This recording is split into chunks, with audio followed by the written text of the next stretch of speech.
Coming up next on The Voice of Alabama Politics, Durant ducks debates.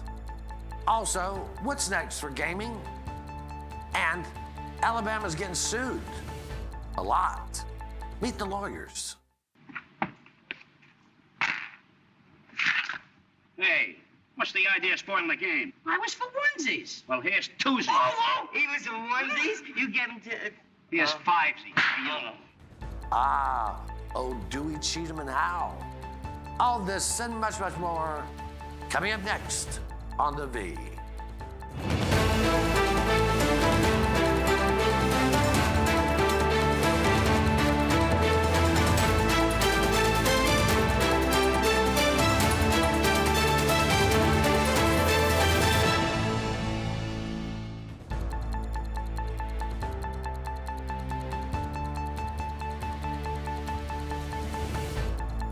Welcome to The Voice of Alabama Politics, where we tackle the tough issues so you have the hard facts. I'm your host, Bill Britt, and today I'm joined by Susan Britt, research guru extraordinaire, Charlie Walker, Jill of all trades, an assistant to the editors at APR, and Josh Moon, investigative reporter and columnist at APR. Welcome all. Hi. Hey, everybody. Yes. Can we say Jill of all trades now? We won't get canceled for that. I think it's okay. That's I'll good. take that. Okay, good. Yeah. You know, there was a lot of red meat at this last session. I mean, they put some stuff through the grinder that I wouldn't have thought would have made it. Mm-hmm. One thing that I did think that would make it was this divisive concept bill. In other words, they wanted to put through a bill that said that teachers, schools, universities could not basically teach concepts that made white kids feel uncomfortable. I mean, that's kind of where it broke down, Susan. I mean, but it did pass. It did pass. It did pass. It started out as a CRT bill. Right. You know, which CRT is only taught at master's level in colleges, but they managed to water it down to the point that they just called it divisive concepts. And I really would have thought that one would have passed, but it did not. No, it didn't. And I thought one of the interesting bits here and there, Josh, is that it says that they were not to teach that one race, sex, or religion is inherently superior to another race or religion. And I just found the nature of that, trying to parse that out in schools just seems difficult, right? Yeah. No, I mean, it was, this whole thing is pretty crazy. You know, in the original bill, they also tried to dictate that slavery could not be taught from a standpoint of race, which I don't know. Yeah, right. Exactly How else do you teach that? But you know, I'm sort of surprised, but I also know this bill not passing is an indication. It should be an eye opener for teachers. And the folks in the teachers unions, and you know, to show them what sort of power that they do have. I know AEA worked very hard against this bill on behalf of the teachers who were very upset, because I think this you know, spanned across ideological lines among teachers, and they felt like this was an intrusion on the classroom that they were not going to stand for, and they made their voices heard about that, and lawmakers backed off of it. It may have been Republican red meat, but when you're facing a group of angry teachers, that's the biggest voting bloc in this state. Well, see, that's why I was so confused about the bill in the first place. I feel like this bill is what started the conversation, not a good conversation, right, but started the conversation of like racial tension in the classroom. I think before this, it was not an issue. This made it an issue, and now it's blown up into this thing, but I'm thankful it didn't pass. Well, I mean, you're right. I mean, after they started talking about this, people called in to the school system to complain about Black History Month. Yeah, and it trickles down to the kids. The kids hear about it at some point. They knew that this had become an issue. I'm sure some of those children knew, and it's just very uncomfortable for them. Like I was in a classroom a few years ago. I wouldn't want to. That's awful circumstance. Well, and I agree. Yeah. And here's the thing. It seems like this whole last session was aimed at kids, whether it was the puberty blockers, whether it was divisive divisive concepts, or it seemed to be aimed at kids. No, they were targeting children. Josh, you were going to say something. Yeah, to me, the problem, what Charlie was saying is, it's in the class. We didn't have a problem in our classrooms with this because, and I think really the nefarious intent behind a lot of these bills, and I'm not saying it is necessarily with our legislature because they just copy and paste a lot of this stuff because it gets some votes. But the intent, I believe, behind the bill from the beginning and behind the critical race theory stuff is to stop the education of children on these issues, because the natural reaction of kids in these classes is not to hate their white counterparts, or to hate their black kids, or to separate them by race. It's for these people to understand, the white children in the classrooms to understand these are things that happen. These are awful, terrible things that happen. And it's led to this, the flow throughout history here. And you can understand better the positions of your friends and neighbors, and you're more compassionate and understanding of those people. And if we have that, then certain political folks are in trouble. And if they can't rely on the race to divide people, then they're going to be in trouble. And I think that's a big push behind some of these bills. Well, and I think that's true. And I think one of the other things that we saw here is that, they talk, listen to this for a minute, that one religion is not inherently superior to another. Imagine a teacher in Huntsville, Alabama, or let's say in Scottsboro, Alabama, teaching that Islam is in some way superior. Or even equal to. Yeah.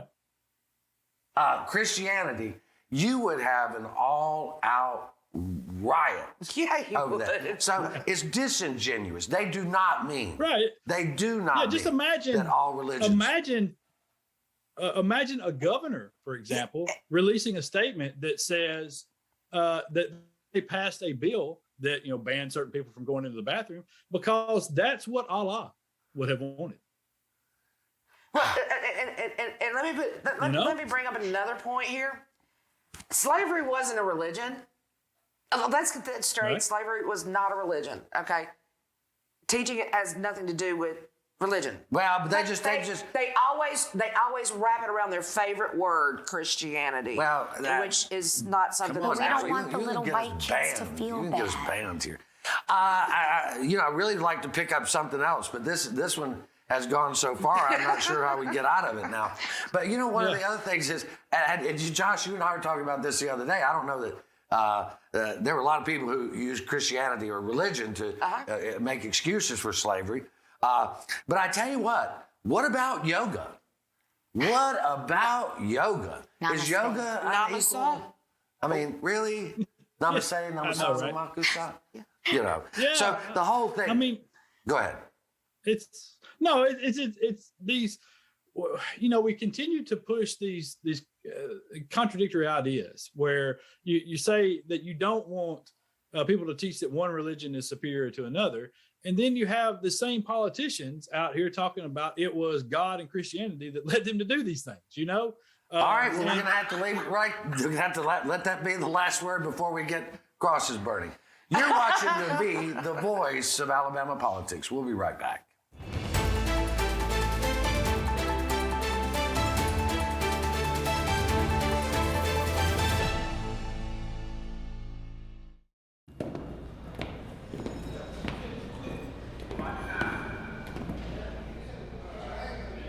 So you got caught speeding. But this time you got more than a ticket.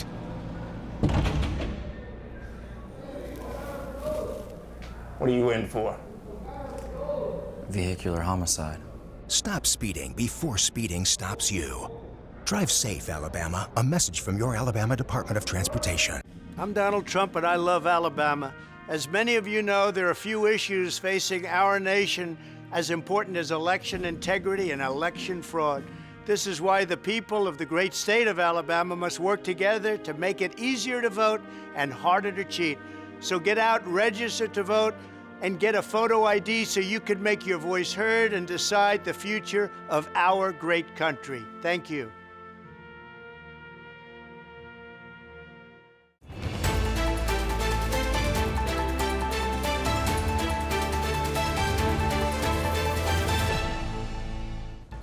Welcome back to the voice of Alabama politics. There are a couple of things that we really wanted to get to in that first segment, Susan. We did not, but I'd like to go back to it. One is that forever, Alabama has been shackling incarcerated pregnant women. Correct. Which is very dangerous and very cumbersome to try to have a baby in shackles or move in shackles. The legislature passed a bill that you can no longer shackle pregnant, incarcerated women in Alabama. And I've got to give it to Rolanda Hollis and Pamela Wynn on what they did with this bill. For ages and ages, women have been shackled, whether they're pregnant or not. This becomes a health issue, and all the way through them actually giving birth in shackles. What they not only got that stopped, they got it stopped all the way back to you can no longer shackle a pregnant woman at any time. Right. And I got to hand it to them. They really went the extra mile and got this done. Definitely. Well, this is the kind of bill, Josh, that should have never been even in question. It just was cruel and unusual to do this to him. But this was a bill that was a long time coming. Oh, absolutely. And I'll say this: it's a sign of the importance of having women in leadership roles and in the legislature, because this was basically ushered through by all women. Rolanda Hollis went to her counterparts on the Republican side. I know she mentioned she was on our podcast, Alabama Politics This Week. That's a shameless plug.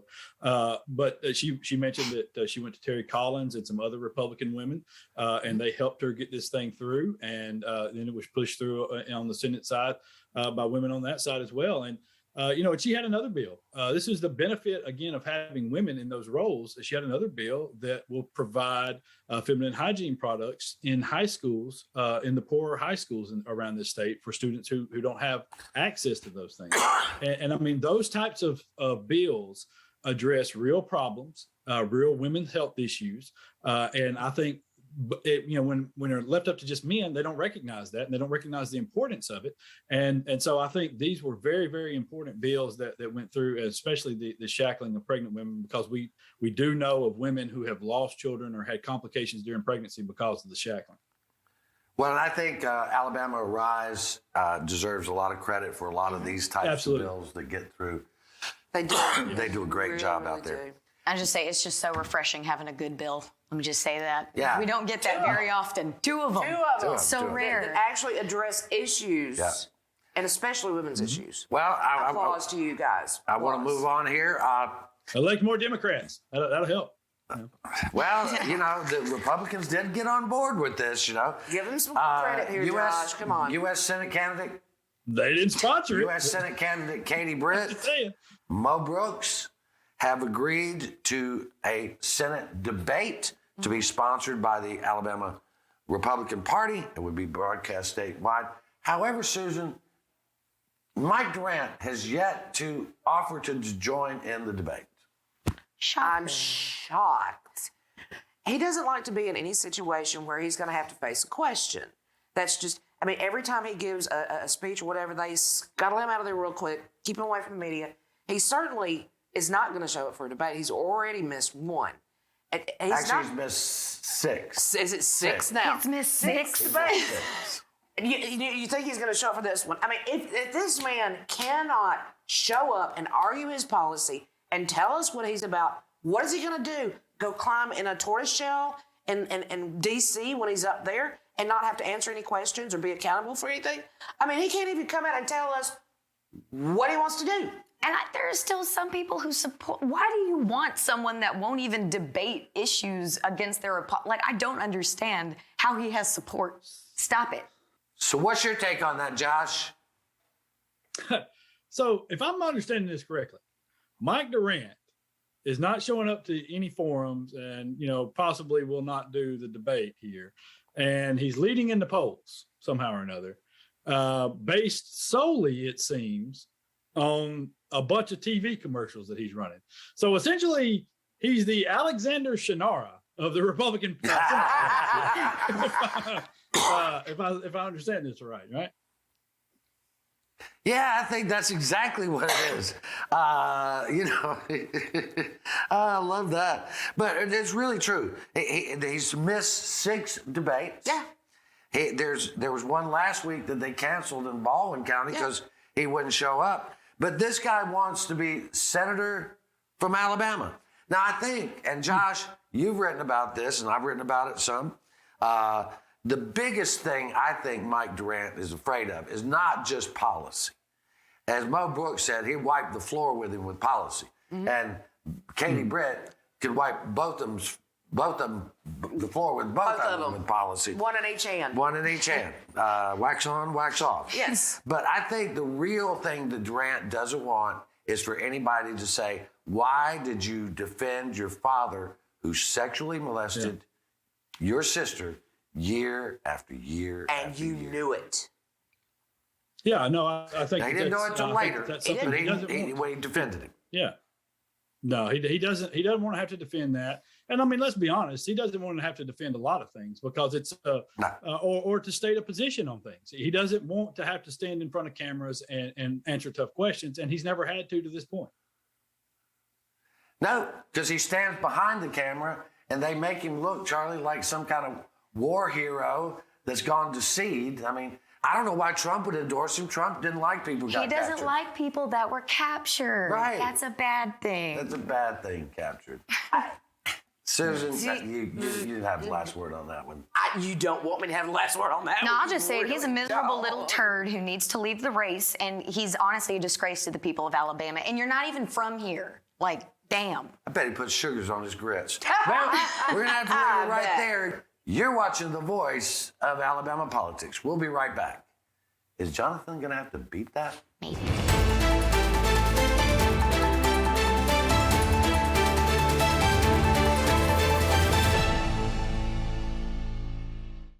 You'll never guess what 400,000 people in the U.S. were using when they crashed their cars last year. No, not this. This. Distracted driving will kill you. Drive safe, Alabama. A message from your Alabama Department of Transportation.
Welcome back to the voice of Alabama politics. You know, there are tons of issues in life that people want to avoid. There are issues that families cannot avoid. The legislature, Alabama legislature, passed a bill that criminalizes the treatment of transgender youths. It is the only bill in the United States of America that criminalizes what a doctor and the parents can do for their child, Susan. In a state that claims that we have these certain values. Yes, you may not understand what a transgender youth goes through or what their family goes through, but is it the state's business? No, it's absolutely not the state's business. That is between the parent, the child, and a doctor. Now, I know these lawmakers love to get their nose in everybody's medical business. That's been going on, you know, as a woman, that's been going on for a very, very long time. But we're talking about children here. They're not only just, they're teenagers trying to get used to being a teenager, but they also have other issues that can be handled with a doctor that they're trying to get in between. Thank God they've already filed a lawsuit on this. This is not going to go unheard. Well, I mean, there are two lawsuits. Arkansas passed one last year, passed a similar bill last year, and federal court has blocked it. But Josh, where does this go from here? Well, I mean, it's going to get struck down by a federal court. That's pretty obvious. But, you know, I just think there's so many really misconceptions about, and purposeful misconceptions about this and what transgender families go through and who they are. First of all, people talk about these permanent things that are taking place with these kids. That's not happening. No doctor is going to do that to a child under the age of 18. And these are not short conversations. These are not short treatment plans. These are things that have cost these families tens of thousands of dollars in most cases. And they've worked with doctors and psychologists through numerous steps and plans on things to address a child who the parents, in most cases, the majority of cases, are very fearful that they're going to do something to harm themselves because they feel so misplaced in their own body. All right. And they don't want to go through that. Those parents don't want to go through that. All they're attempting to do is to trust their doctors and healthcare professionals in trying to find a treatment plan for their children that makes them feel okay. That's all they're trying to do. And we've come over the top of that because we're using just basic fear of the unknown. That's all we're doing is using basic fear of the unknown to criminalize these doctors and these patients that are just trying to help. They're just trying to help these kids. And does it apply to therapy at all? Those medical professionals who are treating those kids with gender dysphoria, talking them through their issues, are they the bad guys too now? Well, they may be, but as long as they don't prescribe them any medication. Right. Nothing that actually, makes them feel better. Yeah, none of that. The thing is, and I think you bring up a great point here, these children are in therapy. And most children don't want to be in therapy. They want to be hanging out with their friends and doing stuff. Nobody has asked for this. And somebody said to me the other day, it's a terrible road to take for them. I mean, the bullying and the fact that they're treated so differently by everybody, they don't want that. This is not an easy road. They're just trying to figure out what is best for them in this life, and they're just trying to live. Is all they're trying to do, and we're criminalizing them for it. Right. Because that's what drives me nuts is that it's a choice thing. It's a choice. Nobody chooses to go down such a rocky road, like homosexuality, being transgender, anything like that. No, we didn't wake up and we're like, yeah, let's do that. No, it's not like that. Josh, I know you're dying to chime in on that one. Well, it's exactly what Charlie said. Nobody chooses this, any more so than a straight person chooses to be straight. You don't wake up one day and choose this path. Okay. It's just not what happens. And for most of these kids, they've struggled with this for months, if not years, of trying to figure out what's wrong and why they're not feeling right. And listen, all I would ask is that people, if you're going to be outraged about it, at least learn about it. Okay. At least learn what's going on. Right. Listen to some of these parents and some of these kids and listen to what they say and how they talk. I mean, it's just, you can tell immediately that these are people that love their children as much as anybody. and they just want them to be okay. And two things that I would like to get in here real quick is, number one, we need to respect the doctor, patient, parent privilege here. The other thing is, if you don't understand something, don't hate it because you don't understand. And don't try to understand. And don't encourage others who don't understand it to hate it as well, because that's what they're doing. They have something that they're afraid of, and so they're going to try to do something about it. So they get all of these other people to hate it as well. You know, I saw something interesting on the internet the other day, and I thought, and I'm probably going to get booted off the show for this. It said, if you have a religion that teaches you to hate, you need a new religion. Yeah, well, we hear a lot more about the Old Testament than we do about the love of God, but there you go. Josh, we got about a minute and 20 seconds. You want to tell us what's going to happen next with the gaming bill?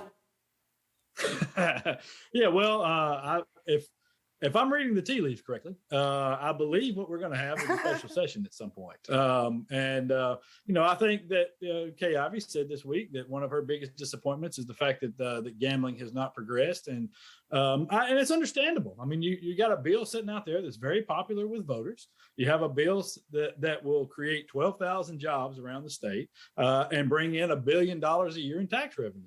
Why would you not be disappointed that you couldn't get that done? You know, and not to mention it's going to economically lift some very depressed areas in the states. So I just think that there's going to be a push at some point in the near future for this, and hopefully we can get something done. I think that it's at this point there's so much Wild West gaming taking place out there that where it's unregulated and people are just being crazy with things, that we've got to do something to regulate some of this. Yeah, we've got to get it under control. And a lot of the existing track owners have it under control, but some of these other rogue ones do not. Well, we need to legalize it, tax it, regulate it, and that's going to have to be the last word, Charlie. Think so? All right. You've been watching the voice of Alabama politics. You watch us because we watch them.